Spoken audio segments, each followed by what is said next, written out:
150 million years ago, the first bird took flight and made our once empty skies wild. A mere 6 million years ago, the first human created the first footprints on Earth. And now, for over 60,000 years, the oldest continuous living culture on Earth, my culture, the Indigenous people of Australia, have a connection to the land, the skies, and the wildlife that coexist here. This connection, these stories, the knowledge, they belong to the land, they belong to the wild skies.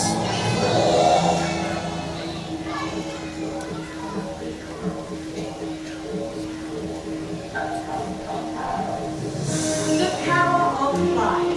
It has given our birds an edge over most other creatures, allowing them to travel further and wider in search of food and live where no other creature can go. But you see, millions of years of evolution has allowed our birds to adapt and find their own individual niche. And of course, our First Nations people of Australia make those connections with these animals. Witnessing ones who don't come from the sea, but today fly high in our Australian skies. Well, good morning, everyone! Welcome! Welcome to Coronga Wildlife Sanctuary. A very special welcome to our Wild Skies Free Flight Bird Show. My name is Georgie. My name is Lauren. And together we're going to introduce you all to some incredible feathered ambassadors. So you've already met some stars of the show. We had Cheeky Pavlova, our chicken, make his way across the stage. You also met Brain, our humble little dog. But now we're going to introduce you all to Ash, our beautiful black kite. Yeah, folks, have a look at her as she flies overhead. She is a stunning individual. Our black kites, they are one of the most abundant species of raptor that we can find anywhere in the world. You can spot them in large flocks of hundreds, sometimes even thousands out there. And in all different types of habitat. Typical, of course, of grassland plains. You'll even find them in and around our outback towns. Now what I'm demonstrating, or what she is demonstrating rather, is a really cool breeding technique known as feeding on the wing. So you'll notice I'm throwing up yummy bits of raw meat into the sky. She's catching it in her talons and she's actually eating it all whilst flying. This is incredibly intelligent and energy efficient. They don't waste time or energy coming to the ground, landing and consuming that food. It also means her food doesn't get stolen by other birds of prey. That's cool. Did you see that? So cool. A really, really cool individual, a really awesome behaviour. They have been seen stealing food from one another or whilst flying in the sky. That's earned them the nickname the Pirates of the Sky. Another nickname these beautiful birds have is of course the fork-tailed pine, and that's an obvious one. That beautiful fork-shaped tail that she will use like a rudder, effortlessly manoeuvring over our heads here in our arena today. But my favourite nickname of all has to be the Firehawk. This one's very cool. It's given to them by our First Nations people. They have been seen picking up already burning sticks and twigs and dropping them in brands in locations. What this helps to do is help spread bushfires, meaning that our kites have made a very easy meal of all of the insects and mammals that are trying to escape the blaze.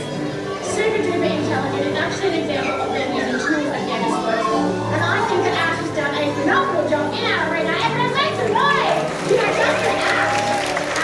That is a black kite. What a cool individual. Now, folks, Australia just so happens to be one of the driest countries on Earth. However, in the summer months, the heat of the day often brings with it a storm season. We know that a rumbling of thunder is a warning that rain is on the way. But it is not the only indicator that we can rely on. All we truly have to do is look towards our natural world to give us the weather. Now, it is said that an increase in the number of black cockatoos is a sign that rain is on the way. And our First Nations people of Australia believe that for every individual black cockatoo bird or seen within a flock is a sign of how many days of rain we are to expect. Now, it's no surprise that their large size, their raucous calls, and flocking behaviour. These birds are easily spotted as they wing across our Australian skies. Identifying individuals, however, does take a little more attention to detail. Joining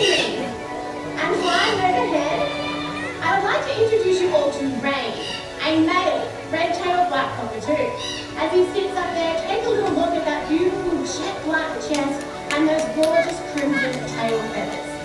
Our red-tailed black cockatoos are not a species you'll find too often here on the Gold Coast. We're actually more likely to find them in our hinterland region.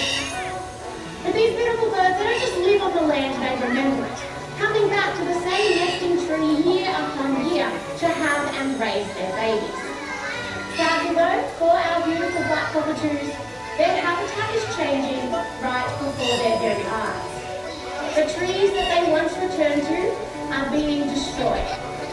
We're not only losing homes for these beautiful individuals, but a food source as well. One simple thing that we can do to help support beautiful birds like this one is saying no to land clearing. One simple thing like putting up a nest box in our garden, that can provide homes for hundreds of different species just like rain. And the good news is by being here today and supporting us, not only do you support Currumbin Wildlife Sanctuary, you are supporting 15 different conservation programs that ensure species like these are with us for generations to come. Everyone, that is Rain, our beautiful red-tailed.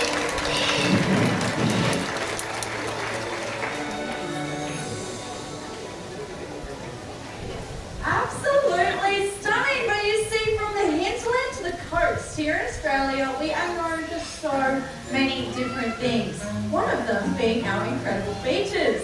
Now, calling those beaches alone have lots of different wildlife, so I want to introduce you all to this guy. Ladies and gentlemen, boys and girls, meet Marlin, our very handsome Australian pelican. Now, Marlin here, he is one of our heavier and larger flying birds that we have here in our country. I can look at him. He's a beautiful, big, ragged boy that we are presented with right now. They have that massive wingspan of almost fluffy feet. They can soar across our Australian skylines. They love to sun themselves on sandbanks, coral reefs, but they also love to get their feet wet, skimming into lagoons, bays and estuaries. Now, yes, they are one of our heavier and larger flying birds. But the other defining feature, watch out, Larry, you're about to get. Yeah, that's it. Good job, Larry. The other defining feature is, of course, their beak. It can get up to 50 centimeters in length. 这个跟昨天那一只一样，臭臭的。 Typically, what they'll do is be on the water. They'll spot some prey, so they're going to plunge that bill down, use it like a fishing net. He's going to scoop up all of the fish, but he also scoops up a lot of water as well. He can hold up to 13 litres in that bill. He doesn't want to swallow that amount of water every single time, so he'll empty it out. Maneuver the fish into a swallowing position, just in case it's got his line. Eventually, fish goes head first, and then he'll swallow it down. Now, he doesn't have to have the best table manners because pelicans have 3 stomachs. It does all the digestion work for them. So you could say that they are one of the most skilled fishermen in our Gold Coast waters. But you see, this way of hunting for our pelicans, it does leave them susceptible to rooks and entangled, inactive and discarded fishing lines. One thing that we can do to help protect our pelicans is something really simple, like putting rubbish in the correct bin. And I'm sure you can all agree with me. Watch out, Larry! That we want to make sure that we can see beautiful birds like Marlin for many more years to come. Now, Marlin here, he knows a special exit. He knows the jolly good pelican strut. Strut it on out here, Marlin. That's it, set the scene. As he goes, ladies and gentlemen, that was our handsome boy, Marlin! 我是从这洞看出去的。我在前面。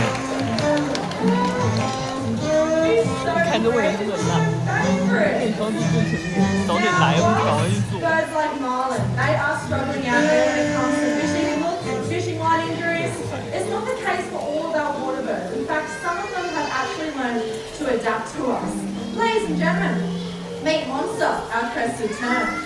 Now, for what he lacks for in size, he makes up with his incredible fishing abilities. You see, crested terns hunt a little bit differently to that of a pelican. What crested terns love to go and do is dive for their food. They can get from heights of 10 meters above the surface of the water. And what a beautiful home, catching their favorite fishy food items. Now, like I said, they're very adaptable. So believe it or not, they that just by following alongside our fishing boats and our fishing trawlers, they can come up with a jettison bypass that gets thrown overboard. So all the fatty fish that we don't want, they're just going to dive in after when we throw it back into the sea. Now, whilst our terns are usually a coastal species, one that you'll find around the Gold Coast, just out to the open water, there has been records of crested terns being found in the interior regions of Australia, all the way in the deserts. What on earth is a water bird doing in the deserts? Hang on, monster. That's been believed they've been blown inland by passing tropical cyclones. Sorry, what's happening? What's up? Yes? Yes. You know, it might be right, so you might be right.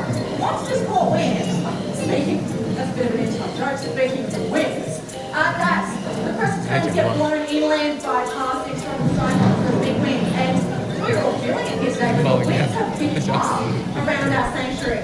What's just a bit concerned, so we're actually going to go back out, and then you can just relax for the rest of the day, because we're going to get blown inland. So we're actually going to get out of here. Ladies and gentlemen, that was Monster, the crested tern. Come on, buddy.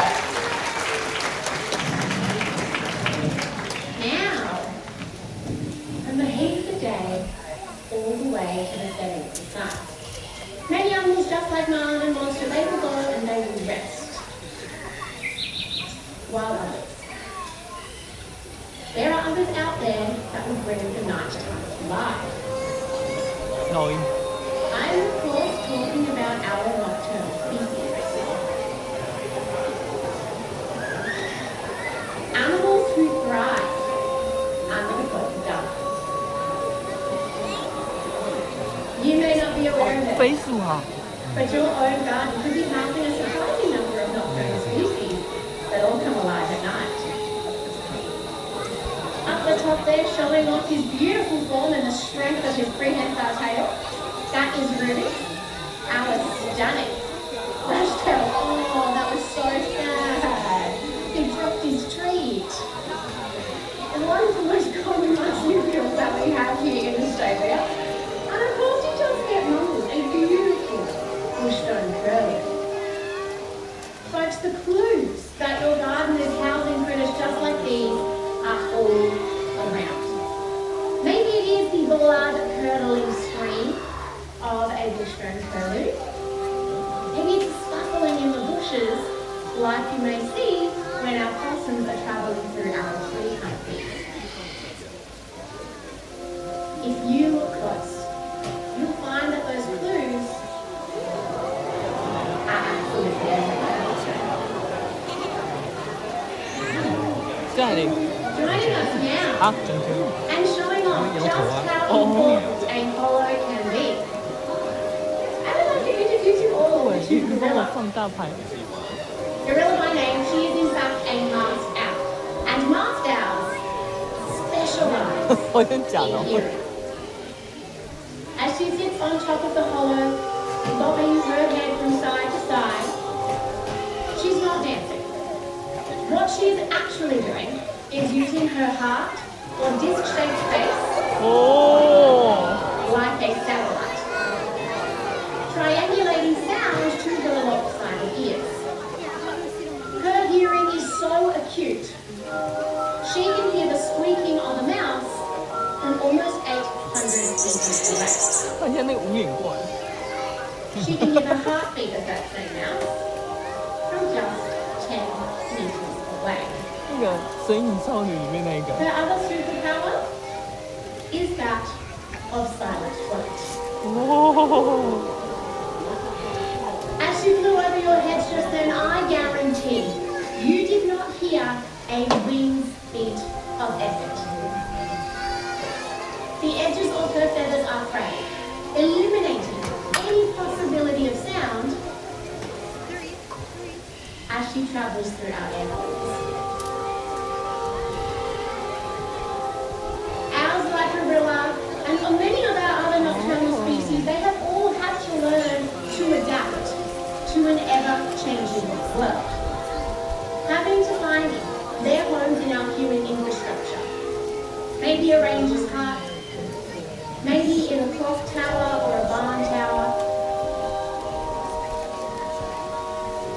And like I said, in our own garden.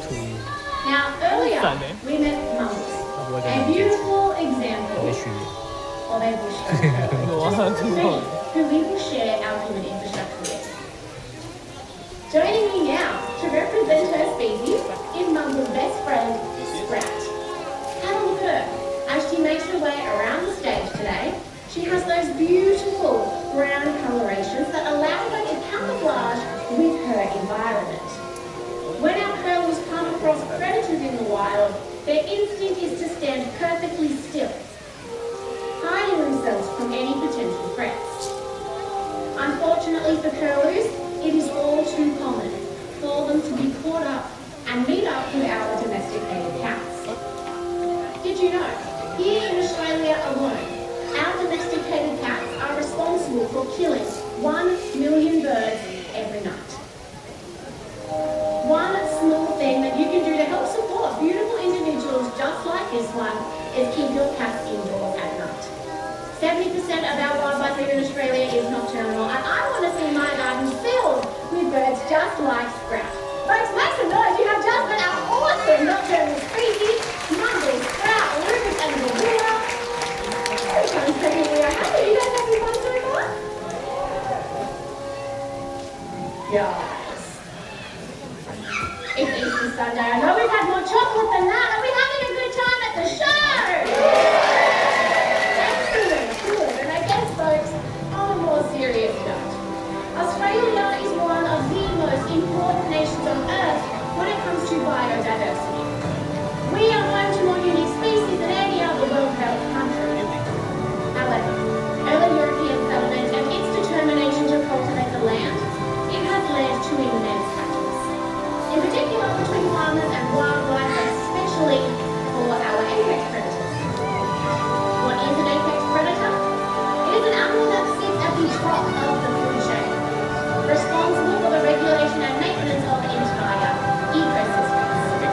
And for this next guest host, I ask that everybody remain seated, because I would like to introduce you all to Australia's largest aerial apex predator. None other than the West Coast.